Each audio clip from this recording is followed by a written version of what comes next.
अस्सलाम वालेकुम everyone, I am your new instructor Shanza Mudassar. आज हम डिस्कस करेंगे ऊप को। ऊप बेसिकली नेम से ही डिफ़ाइन हो रहा है, उसका सब कुछ एक्सप्लेन वो नेम से ही हो रहा है, object oriented programming. Object oriented programming का मतलब होता है कि हमने इसमें ऑब्जेक्ट्स को डील करना है, रियल वर्ल्ड ऑब्जेक्ट्स को डील करना है। अगर हम रियल वर्ल्ड ऑब्जेक्ट्स की बात करें तो उसमें कोई भी ऑब्जेक्ट आ सकता है। चेयर आ सकती है, पेन आ सकता है, पेंसिल आ सकती है, बाइक आ सकता है, कुछ भी कोई भी एंटिटी होती है। एंटिटी मतलब ऑब्जेक्ट्स, ये दोनों मतलब सेम है इनके। तो ऑब्जेक्ट्स को हम डील करेंगे इसमें।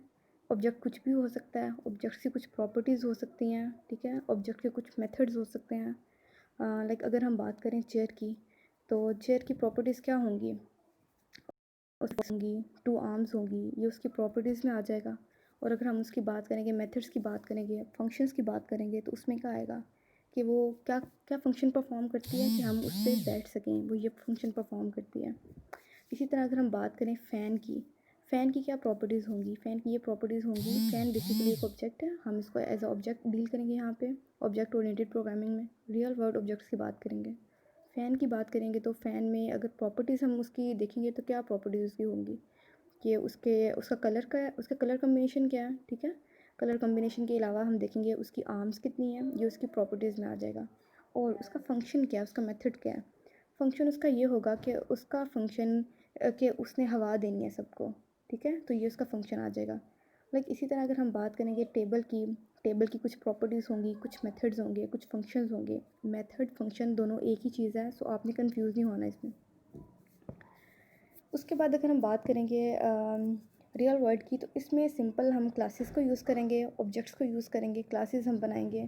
इसमें जो जो कॉन्सेप्ट्स यूज़ हो रहे हैं ना, वो बेसिकली क्या क्या यूज़ हो रहा है, एक ऑब्जेक्ट यूज़ हो रहा है, क्लासेस यूज़ कर रहे हैं हम इसमें और जो मेन इसके कॉन्सेप्ट्स आ जाएंगे, इनहेरिटेंस आ जाएगी, पॉलीमॉर्फिज्म आ जाएगी, एब्स्ट्रैक्शन आ जाएगी, इनकैप्सुलेशन आ जाएगी, ठीक है। तो इन सब को हम वन बाय वन डिस्कस करेंगे। और आज जो हम टॉपिक डिस्कस करने जा रहे हैं उसका नेम है इनहेरिटेंस। इनहेरिटेंस को हम डिस्कस करेंगे। इनहेरिटेंस का बेसिकली मतलब क्या है? इनहेरिटेंस का मतलब है कि हम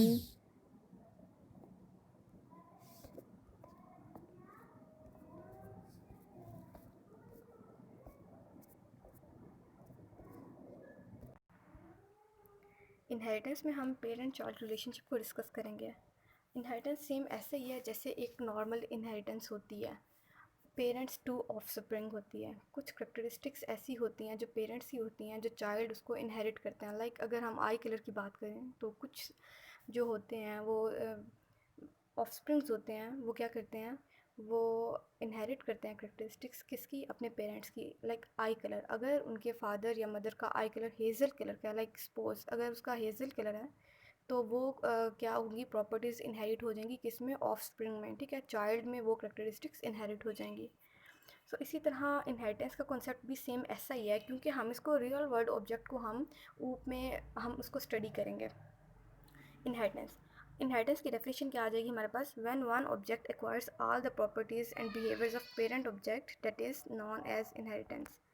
इसमें ये होगा कि अगर एक ऑब्जेक्ट की जितने भी, जो हमारा चाइल्ड है, चाइल्ड की जितनी भी करेक्टरिस्टिक्स हैं वो किससे इनहेरिट हो रही हैं, वो अपने पेरेंट्स से इनहेरिट कर रहा है, ठीक है। पेरेंट्स टू आगे चाइल्ड में चीज़ें इनहेरिट हो रही हैं। इसके अलावा it provides code reusability. Basically inheritance का मतलब, इनहेरिटेंस हम क्यों करते हैं, इसलिए ताकि हम कोड को यूज़ कर सकें, ठीक है, कोड को हम बार बार यूज़ कर सकें। अब हम आते हैं फर्स्ट स्लाइड पे। What is inheritance? Inheritance is a relationship between two or more classes where derived class inherit properties of pre-existing base class. Pre-existing का क्या मतलब होगा? Pre-existing का मतलब होगा जो सबसे हमारी पहले वाली क्लास होगी, बेस क्लास। और बेस क्लास को ही हम क्या कहेंगे, पेरेंट क्लास भी कहेंगे। इनहेरिटेंस एक रिलेशनशिप है to or more classes. Let's suppose हमने दो क्लासेस बनाई हैं और इनहेरिटेंस एक रिलेशनशिप है, ठीक है। जो हमारी सबसे फर्स्ट क्लास होगी उसको हम क्या कहेंगे, बेस क्लास कहेंगे, उसको हम सुपर क्लास भी कह सकते हैं, उसको हम पेरेंट क्लास भी कह सकते हैं। नेक्स्ट जो हम डिराइव्ड क्लास बनाएंगे, डिराइव्ड क्लास उसको कहेंगे, उसको हम चाइल्ड क्लास भी कह सकते हैं और डिराइव्ड क्लास भी कह सकते हैं, ठीक है। तो क्या होगा, वो जो डिराइव्ड क्लास जो होगी ना, वो करेक्टरिस्टिक्स या प्रॉपर्टीज़ क्या करेगी, इनहेरिट करेगी पेरेंट की अपने अंदर, ठीक है। पेरेंट की करेक्टरिस्टिक्स को वो अपनी क्लास में इनहेरिट कर लेगी, ठीक है। तो ये बेसिकली हमारे पास इनहेरिटेंस की डेफिनेशन है। अब बेस क्लास क्या है? Base class, it is the class whose properties are inherited by another class. Base class की जो प्रॉपर्टीज़ होती हैं वो दूसरी क्लास अपने अंदर इनहेरिट करती है, ठीक है। It is also called super class और पेरेंट क्लास। इसको हम सुपर क्लास भी कह सकते हैं और पेरेंट क्लास भी कह सकते हैं। नेक्स्ट आपका डेफिनेशन आ गई है डिराइव्ड क्लास की। तो डिराइव्ड क्लास क्या होगी? It is it is the class that inherit properties from the base class. ये क्या करेगी? ये प्रॉपर्टीज़ इनहेरिट करेगी किससे? बेस क्लास से अपनी प्रॉपर्टीज़ इनहेरिट करेगी। और इसको हम सब क्लास भी कह सकते हैं और चाइल्ड क्लास भी हम इसको कह सकते हैं। नेक्स्ट आगे, अब एक हम प्रोग्राम बना रहे हैं, उसमें हमने क्या किया, एक बेस क्लास हमने बनाई है। बेस क्लास में हमने 3 प्रॉपर्टीज़ रखी हैं। उसको हम नेम हमने प्रॉपर्टी ए बी सी रख दिया उसका, ठीक है। ये एक इनहेरिटेंस का कॉन्सेप्ट है। नेक्स्ट हमारे पास आ गया है डिराइव क्लास, एक हमने बना दिया है। उसमें जो पहली प्रॉपर्टी है ना वो तो प्रॉपर्टी डी है। उसके बाद जो नेक्स्ट, वो डिराइव्ड की अपनी प्रॉपर्टी है। जो प्रॉपर्टी डी है ना वो डिराइव्ड क्लास की एक अपनी प्रॉपर्टी है, सेपरेट प्रॉपर्टी है। उसके बाद जो प्रॉपर्टी ए बी सी, ये जो 3 नीचे प्रॉपर्टीज़ आ रही हैं, ये हमने किससे इनहेरिट की हैं? ये हमने बेस क्लास से इनहेरिट की हैं, ठीक है। ये इसकी अपनी प्रॉपर्टीज़ नहीं हैं, ये उसने इनहेरिट की हैं। पेरेंट से चाइल्ड में उसने इनहेरिट की हैं। तो बेसिकली यही मेन कॉन्सेप्ट है इनहेरिटेंस का। Defining derived class. अब बेसिकली यहाँ पे सिंटैक्स लिखा हुआ है, हम इसको और आपने सिंटैक्स को ही माइंड में रखना है। और सिंटैक्स जो होती है वो बहुत इंपॉर्टेंट चीज़ होती है और बहुत इंपॉर्टेंट कॉन्सेप्ट होता है। आपने कुछ भी प्रोग्रामिंग करनी है, आपने सबसे पहले उसके सिंटैक्स को फॉलो करना है, सिंटैक्स को सीखना है आपने, उसके बाद बाकी चीज़ें आपने परफॉर्म करनी है। तो सबसे पहले इसकी डेफिनेशन आ गई है। अ derived class can be defined by specifying it's relationship with the base class. वो कह रहा है कि derived class can be defined by specifying it's relationship. वो अपना रिलेशनशिप डिफाइन करेगा with the base class. Base class के साथ अपना रिलेशनशिप पहले बनाएगा कि उसका रिलेशनशिप क्या है, पेरेंट चाइल्ड वाला रिलेशनशिप वो यहाँ पे बनाएगा। In addition to its own details, वो अपनी डिटेल्स भी, चाइल्ड क्लास जो होती है वो अपने अंदर अपनी डिटेल्स भी रखती है। प्लस वो इनहेरिट कौन सी करती है, प्रॉपर्टीज़ करती है। वो इनहेरिट दूसरी डिटेल्स कौन सी इनहेरिट करती है? पेरेंट की अपने अंदर, अपनी क्लास के अंदर कुछ करेक्टरिस्टिक्स वो इनहेरिट कर लेती है जो वो करना चाहे। ओके, सबसे पहले क्या क्लास, सिंटैक्स इसका क्या होगा? क्लास, डिराइव्ड क्लास का नेम सबसे पहले हम लिखेंगे, फिर हम कॉलन लगाएंगे। अब विजिबिलिटी मोड आपने पहले ही डिस्कस किए होंगे, visibility modes private, public, protected, ये 3 हमारे पास विजिबिलिटी मोड्स होते हैं, ठीक है। और बाय डिफ़ॉल्ट इनहेरिटेंस में जो होता है ना वो विजिबिलिटी मोड क्या होता है? वो प्राइवेट होता है, ठीक है। और आपको पता है अगर हम प्राइवेट रखेंगे विजिबिलिटी मोड तो कोई दूसरी क्लास उसको इनहेरिट नहीं, उसकी करेक्टरिस्टिक्स को, उसकी प्रॉपर्टीज़ को इनहेरिट नहीं कर सकती होगी, ठीक है। तो सबसे पहले जो बाय डिफ़ॉल्ट चीज़ होती है यहाँ पे विजिबिलिटी मोड, वो प्राइवेट होता है। तो सबसे पहले हम यहाँ पे जब भी हम प्रोग्राम करेंगे, इनहेरिटेंस जब हम करेंगे तो हमने क्या करना है, विजिबिलिटी मोड को हमने पब्लिक रखना है ताकि हम दूसरी करेक्टरिस्टिक्स को इनहेरिट कर सकें। प्लस इसके साथ हमने क्या लिखना है? बेस क्लास का नेम जो होगा वो लिखना है। और नीचे मेंबर्स आ जाएंगे, किसके मेंबर्स आ जाएंगे? डिराइव्ड क्लास के जो मेंबर्स होंगे वो आ जाएंगे। आगे, class name is derived from the base class, ठीक है। कॉलन क्या चीज़ इंडिकेट कर रहा है? कॉलन ये चीज़ जो हम सेंटर में जो कॉलन लगाया ना विजिबिलिटी मोड से पहले, वो उसको कहते हैं कॉलन। कॉलन हमने इस चीज़ इसलिए लगाया है कि हम जो है, जो प्रॉपर्टीज़ होती हैं ना बेस क्लास की, वो डिराइव क्लास में इनहेरिट करते हैं, ठीक है, कि वो क्लास दूसरी क्लास से इनहेरिट हुई भी है। अब विजिबिलिटी मोड को हम एक्सेस स्पेसिफायर्स भी कहते हैं। इसके 2 नेम्स हैं स्टूडेंट्स, एक्सेस स्पेसिफायर्स वही, और एक्सेस स्पेसिफायर्स जो होते हैं ना वो ऑप्शनल होते हैं, ठीक है। If present may be private, public और प्रोटेक्टेड। लेकिन आपको मैं ये चीज़ बता दूँ, ये जो बाय डिफ़ॉल्ट होता है ना ये प्राइवेट होते हैं। हाँ, अगर आपने इसको अकॉर्डिंगली, आपकी अपने प्रोग्रामिंग के अकॉर्डिंगली अगर आपने इसको चेंज करना है तो आप कर सकते हैं, you can do your own. अब आ जाएंगे विजिबिलिटी मोड्स। हमारे पास बेसिकली 3 विजिबिलिटी मोड्स होते हैं, प्राइवेट होता है, पब्लिक होता है, प्रोटेक्टेड होता है, ठीक है। The visibility mode specified how the features of the base class are visible to derived class, ठीक है। ये चीज़ विजिबिलिटी मोड्स, हमने कुछ ऐसी प्रॉपर्टीज़ होती हैं जो हमने प्राइवेट रखनी होती हैं, कुछ ऐसी प्रॉपर्टीज़ होती हैं जो हमने पब्लिक रखनी होती हैं, कुछ ऐसी प्रॉपर्टीज़ होती हैं जो हमने प्रोटेक्टेड रखनी होती हैं। लेट्स सपोज इसकी एग्जांपल लेते हैं। हमने एक एप्लीकेशन बनाई है कॉलेज की, ठीक है। उस कॉलेज में अब वो एक एप्लीकेशन बनाई है, वो एप्लीकेशन स्टूडेंट्स भी यूज़ करते हैं, टीचर्स भी यूज़ करते हैं, ठीक है। अब कुछ उसके एक्सेस राइट्स स्टूडेंट्स के पास हैं, कुछ उसके एक्सेस राइट्स टीचर्स के पास हैं। अब जो स्टूडेंट्स के काम है वो टीचर परफॉर्म नहीं कर सकते हैं, ठीक है, और जो टीचर्स के काम है वो स्टूडेंट परफॉर्म नहीं कर सकते। जैसे एग्जांपल उसकी लेते हैं हम, कि अगर स्टूडेंट्स का काम है कि अपने मार्क्स चेक करना, वो सिर्फ चेक कर सकते हैं अपने मार्क्स को, वो उसको चेंज नहीं कर सकते, उसको एडिट नहीं कर सकते। सेम इसी तरह टीचर के कुछ एक्सेस होते हैं। अब टीचर का काम है कि उसने मार्क्स अपलोड करने हैं, ठीक है। वो स्टूडेंट्स के मार्क्स व्यू भी कर सकते हैं लेकिन उन्हें अपलोड करने हैं। तो ये काम, कुछ एक्सेस राइट्स उनके होते हैं, कुछ एक्सेस राइट्स स्टूडेंट्स के होते हैं। तो ये चीज़ अपने माइंड में रखनी है। सेम इसमें भी यही चीज़ होती है, अगर आप चाहते हैं कि किसी को आप वो चीज़ एक्सेस दे सकें तो आप दे देते हैं उसको पब्लिक रख के। अगर आप चाहते हैं नहीं देनी आपने तो आप उसको प्राइवेट रख दें, ये आप पे डिपेंड करता है। Private, when a derived class privately inherits a base class, जब जो डिराइव्ड क्लास होती है ना वो प्राइवेट इनहेरिट कर रही होती है बेस क्लास को, the protected and public members of the base class become private. तो जो प्रोटेक्टेड और पब्लिक मेंबर्स होते हैं ना बेस क्लास के, वो क्या हो जाते हैं, वो प्राइवेट मेंबर्स बन जाते हैं डिराइव्ड क्लास के, ठीक है। इसी तरह अगर हम पब्लिक को डिस्कस करें, in public mode the protected and public members of the base class becomes protected and public members of the derived class respectively. उसी बात है, पब्लिक मोड में हर जगह हर जो चीज़ होती है वो एक्सेस हम लोग कर सकते हैं। प्रोटेक्टेड में क्या होता है, इन protected mode the protected and public members of the base class becomes protected, वो चीज़ें प्रोटेक्टेड हो जाती हैं, ठीक है। Members of the derive class मतलब हम जिसको चाहते हैं उसको शो हो जाती हैं, जिसको चाहते हैं उसको शो नहीं होती।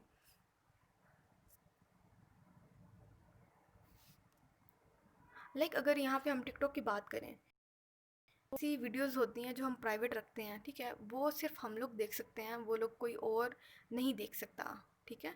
कोई और आईडी, कोई और जीमेल की आईडी से उसको एक्सेस नहीं कर सकता। लेकिन अगर हम बात करें उसको पब्लिक रख दें तो हर जितनी भी पब्लिक है वो सारी उसको सीन कर सकती है। Same is the case with this. Okay, अब आगे डिस्कस हम करेंगे टाइप्स ऑफ इनहेरिटेंस। इनहेरिटेंस की कितनी टाइप्स हैं? सिंगल इनहेरिटेंस है, मल्टी लेवल इनहेरिटेंस है, मल्टीपल इनहेरिटेंस है, हायरार्किकल इनहेरिटेंस है, हाइब्रिड इनहेरिटेंस है। ये इसकी 5 टाइप्स हैं किसकी, इनहेरिटेंस की। अब इसको हम वन बाय वन डिस्कस करेंगे। सिंगल इनहेरिटेंस, सिंगल इनहेरिटेंस में क्या होता है? In single inheritance one derived class inherits from one base class. इसमें एक ही बेस क्लास होती है, एक ही डिराइव्ड क्लास होती है, सिर्फ एक एक होती हैं, ठीक है। इसीलिए हम इसको क्या कहेंगे, सिंगल इनहेरिटेंस। मतलब कि डिराइव क्लास करेक्टरिस्टिक्स को किसकी इनहेरिट कर रही है, क्लास ए की, मतलब पेरेंट क्लास की करेक्टरिस्टिक्स अपनी क्लास बी में इनहेरिट कर रही है। सिंपल सा कॉन्सेप्ट है सिंगल इनहेरिटेंस का। नेक्स्ट आगे आ गया सिंगल इनहेरिटेंस। इसका सिंटेक्स आप लोग चेक कर लें। सबसे पहले हमने लिखा क्लास ए, ठीक है। क्लास ए के अंदर अब नीचे आपके कर्ली ब्रेसेस आ गई हैं, ये इसका सिंटेक्स है। और कर्ली ब्रेसेस के बाद हमने टर्मिनेटर लगाना है, ठीक है। इसको हम कहेंगे सेमी कॉलन, और सेमी कॉलन को हम टर्मिनेटर भी कहते हैं। इसके अंदर क्या होगा, मेंबर्स ऑफ बेस क्लास के डाटा मेंबर्स आ जाएंगे। आप इंटीजर ए बी सी कुछ भी आप डाटा मेंबर्स आप रख सकते हैं इसमें। अब नेक्स्ट आ जाएगा क्लास बी। ये क्लास बी जो डिराइव्ड क्लास है। अब कॉलन, कॉलन हमने क्यों लगाया है, ताकि हम क्लास ए को क्लास बी में इनहेरिट कर सकें। पब्लिक ए, पब्लिक हमने क्यों लगाया, क्योंकि बाय डिफ़ॉल्ट ये क्या होता है, प्राइवेट होता है, इसलिए हमने यहाँ पे पब्लिक एक्सेस स्पेसिफायर यहाँ पे मेंशन किया है। और ए की करेक्टरिस्टिक्स क्लास बी में इनहेरिट करनी है। तो ये सिंगल इनहेरिटेंस का क्या हो गया, एग्जाम्पल एक हो गई है, उसका सिंटेक्स हो गया यहाँ पे। नेक्स्ट हम डिस्कस करते हैं multi level inheritance. Multi level inheritance में क्या होता है, in multi level inheritance a class intermediate base class, intermediate base class होती है, is derived from base class. Intermediate base class क्या होती है, हमारे पास यहाँ पे एक क्लास होती है, बेस क्लास होती है फॉर ड्राइव क्लास बी, ठीक है, which in return serves as a base class from derive C. Basically यहाँ पे हम इसको क्या कहेंगे, क्लास ए क्या हमारे पास है, क्लास ए हमारे पास बेस क्लास है। अब क्लास बी क्लास ए की चाइल्ड क्लास है, ठीक है। इसी तरह अगर सेकंड कॉन्सेप्ट हम यहाँ पे डिस्कस करेंगे तो क्लास बी हमारे पास क्या है, क्लास बी हमारे पास बेस क्लास होगी किसकी, क्लास सी। यहाँ पे क्लास सी डिराइव क्लास हो जाएंगी, ठीक है। तो आपको कॉन्सेप्ट समझ आ रहा है। यहाँ पे हमारे पास 3 क्लासेस हैं। क्लास बी जो होगी हमारे पास वो डिराइव क्लास होगी, और इसमें हम किसकी करेक्टरिस्टिक्स इनहेरिट करेंगे, क्लास ए की करेक्टरिस्टिक्स इनहेरिट करेंगे। इसी तरह नेक्स्ट जाके क्लास सी हमारे पास कौन सी डिराइव्ड होगी। अब इसकी जो बेस क्लास होगी कौन सी होगी, वो क्लास बी हो जाएगी। ठीक हो गया, समझ आ गई आपको। अब इसका सिंटेक्स हम डिस्कस कर लेते हैं। इसका सिंटेक्स क्या होगा, सबसे पहले क्लास ए आएगा, ठीक है। क्लास ए के अंदर कर्ली ब्रेसेस आ जाएंगे, उसके डाटा मेंबर्स आ जाएंगे।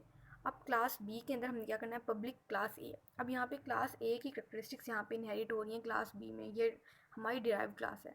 अब नीचे हमारे पास क्लास सी आ गया, ठीक है, और क्लास सी में किसकी करेक्टरिस्टिक्स इनहेरिट हो रही हैं, क्लास बी की, ठीक है। ये देखें, इसका सिंटैक्स आप लोग गौर से देख लें। क्लास सी में किसकी करेक्टरिस्टिक्स इनहेरिट हो रही हैं, क्लास बी की। नेक्स्ट आपके पास आ गया मल्टीपल इनहेरिटेंस आ गया। सबसे पहले आपने डिस्कस किया सिंगल इनहेरिटेंस, उसके बाद आपने डिस्कस किया मल्टी लेवल इनहेरिटेंस, अब आपने करना discuss multiple inheritance. In multiple inheritance a class is derived from more than one base class. इसमें ऐसा होता है कि हमारे पास दो बेस क्लासेस होती हैं, ठीक है, और इसमें जो इनहेरिट हो रही होती है क्लास सी इनहेरिट करती है प्रॉपर्टीज़ क्लास ए की भी और क्लास बी की भी। इसमें हमारे पास दो बेस क्लासेस हैं और एक डिराइव्ड क्लास है। इसका सिंटैक्स हम देख लेते हैं। Multiple inheritance is defined as follows. सबसे पहले यहाँ पे आएगा क्लास ए। क्लास ए में हमने रखने हैं members of class, members of base class ए, ठीक है। इसमें डाटा मेंबर्स आ जाएंगे क्लास ए के। अब हमारे पास आ जाएगा क्लास बी। क्लास बी में हमने क्या करना है, क्लास बी में क्लास बी के डाटा मेंबर्स आ जाएंगे, ठीक है, क्योंकि हमारे पास दो बेस क्लासेस हैं यहाँ पे, ठीक है, हमारे पास दो बेस क्लासेस हैं। उसके बाद क्या होगा, क्लास सी में क्या होगा, क्लास सी में क्लास ए और क्लास बी इनहेरिट हो रही हैं, ठीक है। क्लास सी में क्लास ए की प्रॉपर्टीज़ भी इनहेरिट हो रही हैं और क्लास बी की प्रॉपर्टीज़ भी इनहेरिट हो रही हैं। वो डाटा मेंबर्स हम क्लास सी में दोनों की एक्सेस कर सकते हैं। तो ये आप अपना जो है ना देख लें, इसका सिंटैक्स देख लें। अब नेक्स्ट हमारे पास टाइप हो गया टाइप नंबर 4। इसको हम क्या कहेंगे, हायरार्किकल इनहेरिटेंस। हायरार्किकल इनहेरिटेंस हम क्यों कहते हैं, in hierarchical inheritance one base class is inherited into two or more derived classes. मतलब एक बेस क्लास जो होती है ना, वो हम दो डिराइव्ड क्लास लेते हैं, इसमें एक बेस क्लास होती है। अब टू डिराइव्ड क्लासेस जो होती है ना, वो करेक्टरिस्टिक्स इनहेरिट कर रही होती है, दो की दो क्लासेस बेस क्लास की करेक्टरिस्टिक्स इनहेरिट कर रही होती हैं अपनी क्लासेस के अंदर। मतलब क्लास बी भी क्लास ए की करेक्टरिस्टिक्स इनहेरिट कर रही है, इसी तरह क्लास सी भी क्लास ए की करेक्टरिस्टिक्स इनहेरिट कर रही है। इसका सिंटैक्स सब देख लें। इसमें क्लास ए बनाएंगे सबसे पहले, उसके बाद class B colon public class A. उसी तरह डिस्कस किया पहले, क्लास ए की करेक्टरिस्टिक्स क्लास बी में इनहेरिट हो रही हैं। अब क्लास सी एक क्लास बनाइएगा सी नेम से, उसमें भी करेक्टरिस्टिक्स किसकी इनहेरिट हो रही हैं, क्लास ए की करेक्टरिस्टिक्स इनहेरिट हो रही हैं, ठीक है। अब यहाँ पे कमेंट्स ऐड किए हैं मैंने। मेंबर्स ऑफ बेस क्लास ए में बेस क्लास ए के मेंबर्स होंगे, डाटा मेंबर्स होंगे। अब क्लास बी में members of derived class B derived from A, वो ए से डिराइव्ड हमें किए होंगे, ठीक है। उसके बाद यहाँ पे क्या होंगे, मेंबर्स ऑफ डिराइव्ड क्लास। इसमें डिराइव्ड क्लास के भी मेंबर्स हम ऐड कर सकते हैं, प्लस सी डिराइव्ड फ्रॉम ए। सी हम किससे डिराइव कर रहे हैं, ए से, मतलब ए की करेक्टरिस्टिक्स बी में भी हैं और सी में भी हैं। नेक्स्ट हम डिस्कस करेंगे in hybrid inheritance. In hybrid inheritance more than one type of inheritance are use to derive a new sub class, ठीक है। हाइब्रिड में बेसिकली क्या होता है, एक चीज़ इसमें है, हाइब्रिड में हम क्या करते हैं, कम्बिनेशन है बेसिकली। कम्बिनेशन किस किस का है, मल्टीपल इनहेरिटेंस का कम्बिनेशन प्लस मल्टी लेवल, इन दोनों इनहेरिटेंस का कम्बिनेशन है हाइब्रिड। इसमें हम मल्टी लेवल भी यूज़ करते हैं, मल्टीपल भी यूज़ करते हैं, ठीक है। दोनों इनहेरिटेंस के टाइप्स हम पहले डिस्कस कर चुके हैं। In hybrid inheritance more than one type of inheritances are use to derive a new sub class. हम दो यूज़ करते हैं ताकि हम न्यू एक सब क्लास बना सकें, डिराइव कर सकें। For example, inheriting a class from two different classes. हमारे पास दो डिफरेंट क्लासेस हैं, ठीक है, which in return have been derived from the same base class. वो एक क्लास हमने इनहेरिट किया है दो क्लासेस से, और वो क्या होगी, हमारे पास बेस क्लास होगी। Any legal combination of other four types of inheritance comes under hybrid inheritance. इसकी मैं आपको एग्जांपल बताती हूँ, आपको ज़्यादा क्लियर हो जाएगा उससे। जैसे ये बात आई, बेसिकली हमारे पास यहाँ पे फोर क्लासेस हैं, class A, class B, class C, class D, ठीक है। अब क्लास बी इनहेरिट हो रही है क्लास ए से, और क्लास डी इनहेरिट हो रही है क्लास बी से, ठीक है। ये वन बाय वन इनहेरिट हो रहे हैं। ये मल्टी लेवल इनहेरिटेंस होगी, ए बी डी, यहाँ पे मल्टी लेवल इनहेरिटेंस होगी, ठीक है।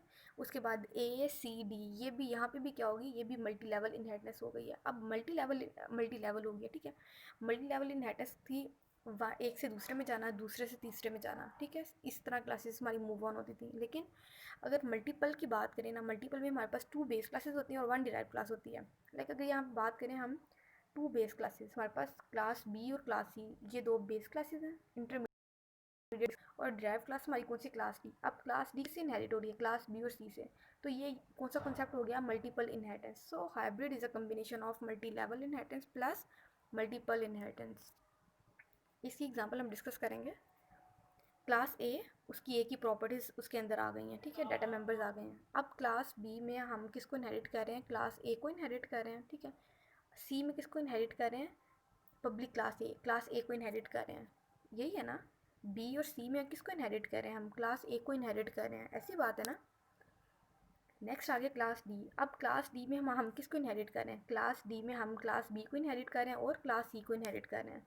तो क्लास डी में हम यहाँ पे कॉलन हमने लगाया, उसके बाद हम किस किस को इनहेरिट कर रहे हैं, public class B public class C, comma लगा के इन दोनों को इनहेरिट कर रहे हैं। तो ये हाइब्रिड इनहेरिटेंस का आपके पास क्या होगी, एग्जाम्पल होगी, उसका सिंटैक्स हो गया।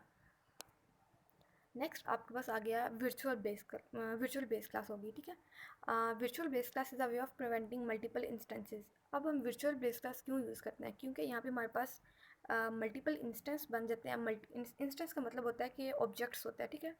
डुप्लीकेट हो जाते हैं चीज़ें, हमारे पास कॉपीड फॉर्म में आ जाती हैं, एक या एक से ज़्यादा इंस्टेंस हमारे पास बन जाता है।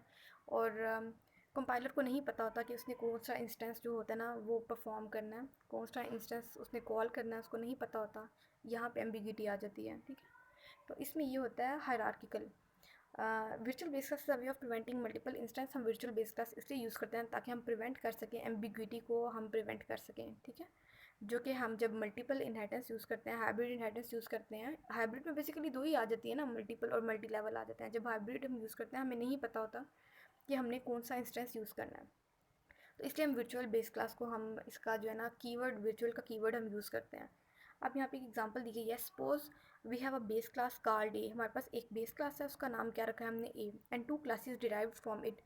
और दो क्लासेस हमने ए से डिराइव की हैं, उसका नेम क्या है, बी एंड सी, ठीक है। And we derive class D from class B and C. और हमने एक बी और सी जो क्लास है वो किससे डिराइव की है, क्लास डी से। ये बेसिकली एग्जांपल जो है ना इस वाली स्लाइड की एग्जांपल है, इस वाली एग्जांपल जो है, इस वाले फ्लो चार्ट की ये एग्जांपल दी है यहाँ पे। That means all the members of class A are inherited into D twice, first via B and again via C। इसका मतलब ये है कि आपकी बेसिकली दो दफ़ा एग्जीक्यूशन हो रही है। एक दफ़ा तो क्लास ए से बी में जा रही है और फिर बी से डी में, ठीक है। एक दफ़ा तो ये वाला फ़्लो चल रहा है, दूसरा फ़्लो चल रहा है कौन सा, क्लास ए क्लास सी और क्लास डी। दो फ्लोज तो हमारे पास ये चल रहे हैं ना, क्लास डी पहले बी में, क्लास ए की करेक्टरिस्टिक्स पहले बी में इनहेरिट हो रही हैं, फिर बी की करेक्टरिस्टिक्स डी में इनहेरिट हो रही हैं। इसी तरह पहले ए की करेक्टरिस्टिक्स सी में इनहेरिट हो रही हैं और सी की करेक्टरिस्टिक्स डी में इनहेरिट हो रही हैं। तो सेम यही कंसेप्ट बता रहा है। This means class D would have duplicate set of members. Obviously class D के पास डुप्लीकेट सेट ऑफ मेंबर्स आगे inherited from A. This is an ambiguous situation. मतलब कि क्लास डी के पास ये ए की करेक्टरिस्टिक्स भी हमने डी में इनहेरिट कर ली हैं, और यहाँ से जब हमने वन फ्लो को एग्जीक्यूट किया है तो उसमें पहले ए की भी हो गई हैं, जब सेकंड फ्लो हमने एग्जीक्यूट किया है उसमें दोबारा ए की जो डाटा मेंबर्स है ना वो एक्सेस हो गए हैं, उसकी करेक्टरिस्टिक्स इनहेरिट हो रही हैं। तो अब कंपाइलर को नहीं पता कि उसने कौन से वाले ऑब्जेक्ट को एग्जीक्यूट करना है, कौन से वाले ऑब्जेक्ट को उसने कॉल करना है। तो ये हमारे पास एक एम्बिगुअस सिचुएशन आ गई है। तो हम इसके लिए क्या करेंगे, इसके लिए हम वर्चुअल का कीवर्ड यूज़ कर लेंगे। अब हमने क्लास ए लिया, एक क्लास लिया है, ठीक है, उसके अंदर डाटा मेंबर्स उसके रखे हैं। देन क्लास बी में हमने क्लास ए को जो हमने इनहेरिट किया है, और साथ हमने क्या कीवर्ड यूज़ कर लिया, वर्चुअल का कीवर्ड यूज़ कर लिया, ताकि कुछ एम्बिगुअस सिचुएशन हमारे पास ना बने, ठीक है। उसके बाद हमने क्लास सी में क्या किया है, वर्चुअल पब्लिक ए। इसमें भी हमने वर्चुअल का कीवर्ड यूज़ कर लिया है ताकि हम क्लास ए को उसके अंदर इनहेरिट कर सकें क्लास सी में, मतलब ए की प्रॉपर्टीज़ को सी में हम यूज़ कर सकें। उसके बाद नेक्स्ट में क्या आ गया, क्लास डी। क्लास डी हमारी बेसिकली दो बेस क्लास से डिराइव्ड हुई है हमारी, ठीक है। अब क्लास डी के अंदर हमने किस किस की प्रॉपर्टीज़ यूज़ की हैं, पब्लिक क्लास बी की और सी की यूज़ की, ठीक है। इसमें हमने ए का कॉन्सेप्ट यूज़ नहीं किया। ए का कॉन्सेप्ट इसलिए यूज़ नहीं किया क्योंकि वो सी में भी आ रहा है और बी में भी आ रहा है, ठीक है। बी में भी ए की प्रॉपर्टीज़ आ रही हैं, ए के डेटा मेंबर्स एक्सेस हो रहे हैं, और सी में भी ए के डेटा मेंबर्स एक्सेस हो रहे हैं। नेक्स्ट, अब बेसिकली हमारे पास नेक्स्ट कॉन्सेप्ट आ गया abstract class. And abstract class is one that is not use to create objects. Abstract class का कॉन्सेप्ट ये है कि इसमें हम जो ऑब्जेक्ट्स हैं वो क्रिएट नहीं करते, ठीक है। And abstract class is design only to act as a base class.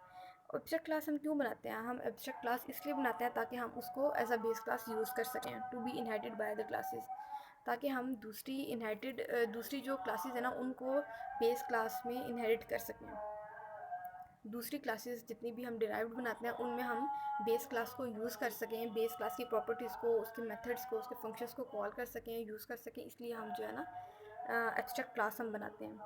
It is a design concept in program development and provides a base upon which other classes में बिल्ड।